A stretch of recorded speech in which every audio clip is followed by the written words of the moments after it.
Gracias, Yulisa. Hace un ratito le dediqué nuestro primer comentario a parte de los clichés de campaña que hay que decir por sí mismos no significan nada sin el contexto. Vengo de abajo, soy empresario, soy pobre, vengo de arriba, soy el individuo con más títulos académicos, soy un intelectual, soy sociedad civil, incluso la forma en la cual muchas veces la campaña electoral, o como yo le llamo ahora, las ciencias electorales, terminan muchas veces caricaturizando todo. Es más, hasta la necesaria lucha contra la corrupción muchas veces termina siendo caricaturizada. El honestismo, cuando se asume a un grado tal en el que nadie cabe, en el que no se puede hacer ningún acuerdo político, en el que no se puede colegir con nadie que haya pasado a lo mejor por una administración anterior con sus errores, sus defectos y virtudes, es, como he dicho yo otras veces, el perfecto caldo de cultivo para que surjan opciones electorales que no tienen probabilidades. La izquierda dominicana históricamente, y gran parte también, hay que decirlo, de la derecha dominicana históricamente, ha sido experta en eso, en atomizarse y en mantenerse en niveles atómicos, por no decir subatómicos, entre el átomo, como usted recordará, que se creía una vez que era indivisible y que no había nada más pequeño que un átomo, pues resulta que dentro del átomo hay electrones, neutrones, hay un núcleo, etcétera, etcétera. Bueno, hay partidos que tienen una vocación extraordinaria para permanecer como eso, como partículas subatómicas. La izquierda, cuando se dividía, no se sabía bien si por el patrocinio ideológico, que por cierto, no era solo un patrocinio ideológico, adjunto a ello venían las becas y otras concesiones de los partidos comunistas rusos o chinos, y ni hablar de, creo que aquí llegó a declararse hasta un partido hijo del socialismo albanés. En el caso de la derecha dominicana, sobre todo aquella que se identifica con los aspectos, con el discurso más tradicionalista, también ha sabido no crecer nunca, ni convertirse en opción con una excepcionalidad como la Fuerza Nacional Progresista, y fue porque de alguna manera colonizaba ideológicamente el Partido de la Liberación Dominicana en los gobiernos del presidente Leonel Fernández. Pero fuera de esos casos, quiero volver al tema de que las etiquetas por sí mismas no significan nada. Lo que significa es la práctica y el contexto.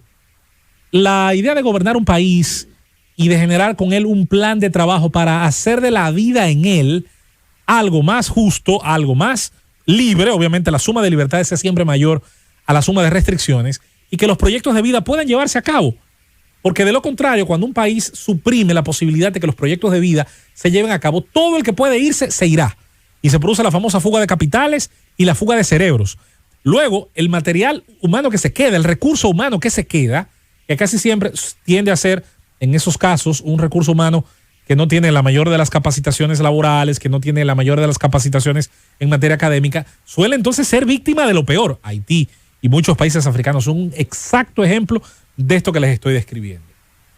Volviendo al comentario anterior, el éxito en materia, por ejemplo, académica. Yo soy fulano de tal con 800 títulos, 700 posgrados y 200 maestrías, que por cierto, no creen mucho en eso. Las universidades dominicanas, que son fábricas de diplomas, son expertas también en dar maestrías ágrafas. Aquí está saliendo el posgrado, a veces no se sabe si es por libra o por cuarta, pero bueno, al final es importante estudiar, es importante documentarse y es importante realizarse. No me pongo eso tampoco, el que lo pague y lo reciba bien por él. En todo caso, siempre póngase a pensar, y voy a citar al teórico estadounidense economista Thomas Sowell. Usted es intelectual, usted es profesor, usted hace política sobre la base de sus ideas. Su éxito, el éxito suyo, el de usted que se considera intelectual, depende de que sus ideas sean exitosas o no. Porque es muy fácil pasarse una vida entera en el aula predicando ideas que donde se han practicado han sido fracasadas. Pero como mi salario no depende de eso, no está en peligro. Es distinto al que tiene que probar que aquello en lo que cree y le predica a otros funciona.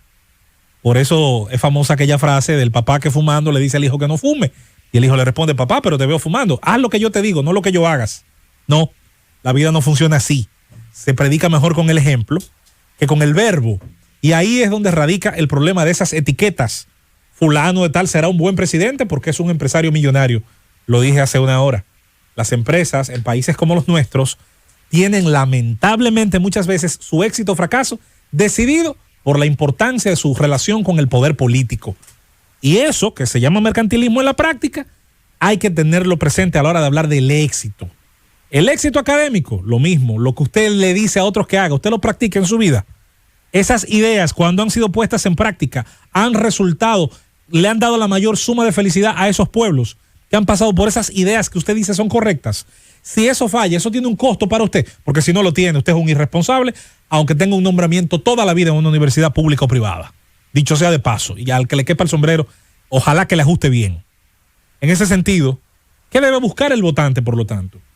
La posibilidad de que lo prometido pueda ser realizado, de que aquello que es teórico hoy, y la teoría es muy importante, sobre todo la que está de moda denostar a los teóricos, porque toda idea fue en principio teoría y todo edificio fue primero un plano, es que pueda ser practicable, es que todo aquello que se propone tenga la posibilidad de decirse de dónde salen los recursos y si esos recursos van a llegar por parte de gente que además de que ya está hastiada de pagar impuestos, no va a ser beneficiada de esas realizaciones.